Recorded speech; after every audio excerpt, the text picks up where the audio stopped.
المصطفى أما بعد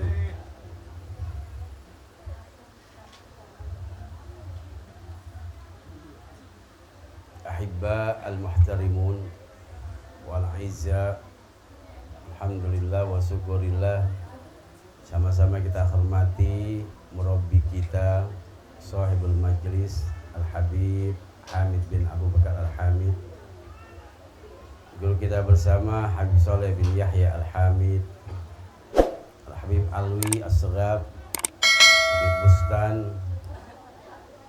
Habib Alawi, dan para ibu dan bapak sekalian yang dirahmati oleh Allah Subhanahu wa taala. Sebenarnya saya bingung mau nyampein apa ini. Yang paling ujung tentang mati. Yang kedua tadi tentang masalah hasad, dengki. Saya pertengahan aja, kita doa kepada Allah Subhanahu wa taala. Allahumma aghdina bil ilmi, wa zayyinna bil hilmi, wa akrimna bit taqwa, wa jammilna bil afiyah. Sallallahu ala khairi khalqi Muhammadin wa ala alihi wa sahbihi wa sallam, walhamdulillahi rabbil alamin.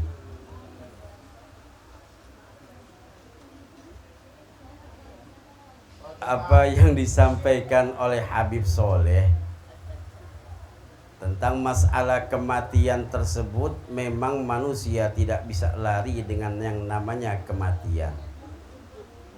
Sebagaimana apa yang disabdakan oleh baginda kita Rasul sallallahu alaihi wa alihi wasallam, man haroba min rizkihi kama haroba minal maut la adrakahu rizkuhu kama yudrikuhul maut.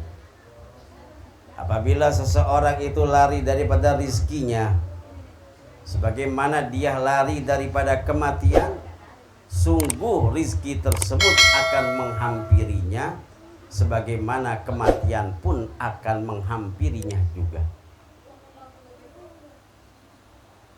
Imam Syafi'i mengatakan bahwasanya waman khaba asbabal yanaya yanalnahu wa in yarqa asbabas samai bisullamin. Siapa orang yang takut akan kematian, pasti dia itu akan mendapatkan kematian. Walaupun dia itu menaiki langit dengan anak tangganya, pasti dia itu akan menemukan yang namanya kematian.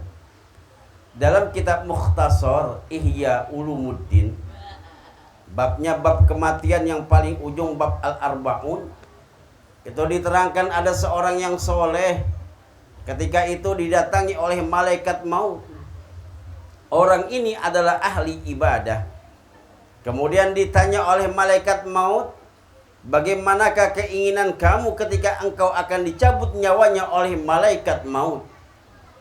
Maka orang tersebut berkata kepada malaikat maut, jikalau memang bisa aku minta bagaimana keadaan saya ketika dipanggil, dicabut nyawanya oleh malaikat maut, niscaya aku akan minta dengan malaikat maut tersebut. Maka malaikat maut tersebut mengatakan, bisa kau minta bagaimana keadaanmu tak kala engkau itu dicabut nyawanya oleh aku. Kalau orang yang soleh, malaikat mautnya itu bentuknya bagus. Bentuknya bagus, bercahaya, wajahnya bersinar, lemah lembut, dia akan mencabut orang-orang yang soleh. Bukannya Habib Soleh. Tetapi tak kala malaikat maut tersebut akan mencabut orang yang fajir, orang yang sering bermaksiat kepada Allah Subhanahu wa taala, tak kala itu Nabiullah Ibrahim alaihi salam meminta kepada malaikat maut, wahai malaikat maut, tolonglah aku perlihatkan bagaimana bentuk engkau tak kala mencabut orang-orang yang fajir. Kemudian malaikat maut berkata kepada Khalilur Rahman, Nabiullah Ibrahim alaihissalam, sanggupkah engkau melihat bentukku tak kala aku mencabut orang-orang yang fajir? Kemudian Khalilur Rahman berkata, aku akan sanggup untuk melihatmu ketika engkau mencabut orang-orang yang fajir, yang sering bermaksiat kepada Allah Subhanahu wa ta'ala. Akhirnya diperlihatkan bagaimana bentuk malaikat maut tak kala akan mencabut orang yang fajir tersebut. Bagaimana bentuknya? Wajahnya begitu hitamnya, matanya merah, rambutnya berdiri ke atas dia. Ibaratnya seperti algojo, akan bagaimana? Akan melakukan yang namanya kisos. Tahu kisos? Hukuman mati. Kalau di Saudi itu setiap hari Jumat ba'da sholatil Jum'ah, itu di jeda di kornis itu ada hukuman mati penggal kepala. Dan juga dulu itu ada dekat Masjidil Haram. Dan juga dekat Masjid Nabawi ada pada tahun-tahun 90-an masih ada. Tapi tahun 2000 ke sini semuanya dipusatkan ke Jeddah. Ini malaikat bentuknya seram. Ketika dia itu akan mencabut orang-orang yang fajir. Badannya hitam legam. Bolong melaknat.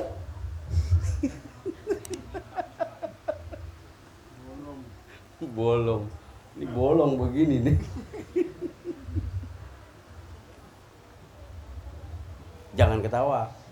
Ntar malaikat maut datang aja. Badannya hitam legam. Wajahnya hitam. Matanya merah, rambutnya berdiri tak kala dia mencabut orang yang fajir dengan sentakan satu kali, dicabut begitu kerasnya hingga menjerit itu orang yang fajir tak kala dicabut nyawanya oleh malaikat maut. Tapi orang yang soleh bagaimana? Yang rajin ibadah kepada Allah Subhanahu wa ta'ala. Ini dalam kitab Mukhtasar Ihya Ulumuddin tersebut diterangkan ketika orang soleh tersebut ditawarkan oleh malaikat maut, bagaimana engkau mau ketika aku mencabut nyawamu? Maka orang soleh itu berkata, ya malaikat maut, silakan kau cabut nyawaku dalam keadaan aku beribadah kepada Allah Subhanahu wa ta'ala, dalam keadaan berzikir kepada Allah Subhanahu wa ta'ala. Bagaimana kita bisa mencapai derajat tersebut? Innamal mu'minuna alladzina idza dzukirallah wajilat qulubuhum wa idza tuliyat ayatihi zadathum imana. Surat Al-Anfal ayat 2. Innamal mu'minun, sesungguhnya orang-orang yang beriman, idza dzukirallah, jikalau disebut nama Allah atau dibacakan Al-Qur'an di depannya, wajilat qulubuhum, bergetar hatinya. Ini kita bergetar ya kalau dibacakan ayat Quran. Kalau disebut nama Allah berarti keimanannya belum. Kalau kita itu bergetar disebutkan asma Allah, akan bergemetar ini yang namanya diri kita. Karena apa? Itulah yang mencapai derajat ihsan. Derajat ihsan. Kita kan sekarang ini baru mencapai derajatnya derajat Islam. Iman saja belum, apalagi ihsan. Kenapa saya bilang kita belum beriman? Belum mencapai derajat iman kepada Allah Subhanahu wa ta'ala. Di antaranya masih suka bohong. Betul. Banyak gak kita suka bohong? Iri hati, dengki. Ini dalam kitab Durratun Nasin diterangkan, inna ummahatil khotoya salasa. Sesungguhnya pangkal kesalahan umat manusia itu ada 3. Di antaranya 1 yaitu al-hasadu, Yang pertama hirsun, dua hasadun, yang ketiga kibarun. Semuanya ini digambarkan oleh siapa? Setan, karena sombong. Hasad, Qabil dan Habil, serakah oleh Nabi Allah Adam alaihi salam. Qabil dan Habil karena hasad dan dengki merebutkan seorang perempuan yang namanya Labuda. Akhirnya terjadilah satu pembunuhan pertama kali di atas dunia ini, yaitu antara Qabil dan Habil. Karena apa? Hasad dan dengki. Sudah. Apa tadi? Bukan yang itu. Apa tadi ya? Innamal mu'minun alladzina idza dzukirallah wajilat qulubuhum.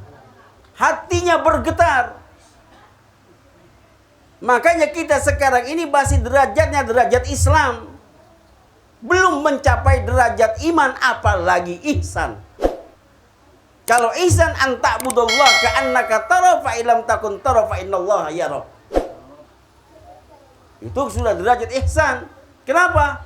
Kita selalu jalan diawasi oleh Allah Subhanahu wa taala, tidak akan kita berbuat maksiat. Karena apa? Kita itu dekat kepada Allah Subhanahu wa taala.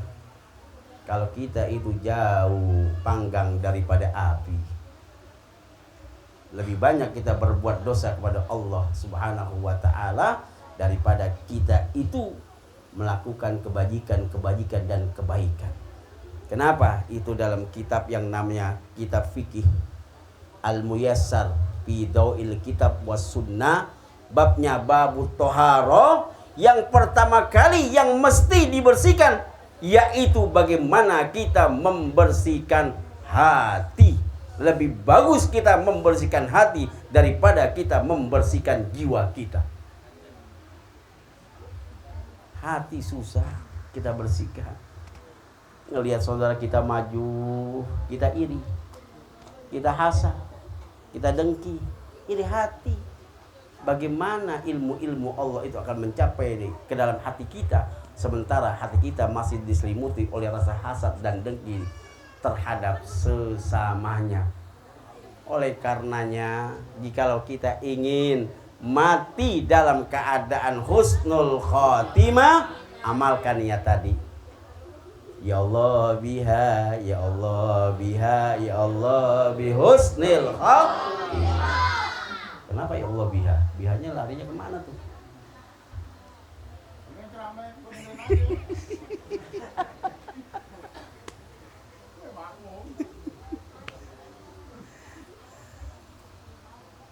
Ya Allah biha, ya Allah biha, ya Allah bihusnil khotimah.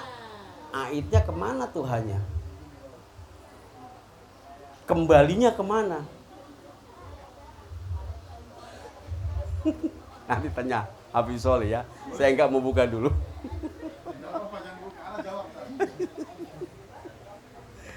Oke, para jamaah sekalian.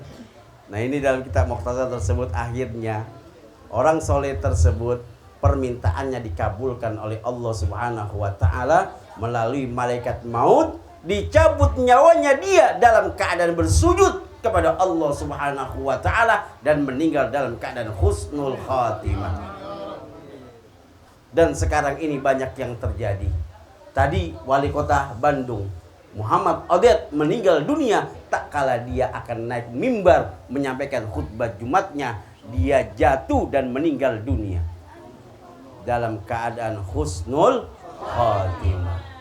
Makanya kita minta pada Allah Subhanahu wa taala, matikan kita dalam keadaan husnul khatimah, bersihkan hati kita dari sifat dengki, hasad dan takabur. Mudah-mudahan kita itu menjadi manusia-manusia yang soleh, yang bisa masuk ke dalam surganya Allah Subhanahu wa ta'ala. Hadanallahu wa iyyakum ajmain. Assalamualaikum warahmatullahi wabarakatuh.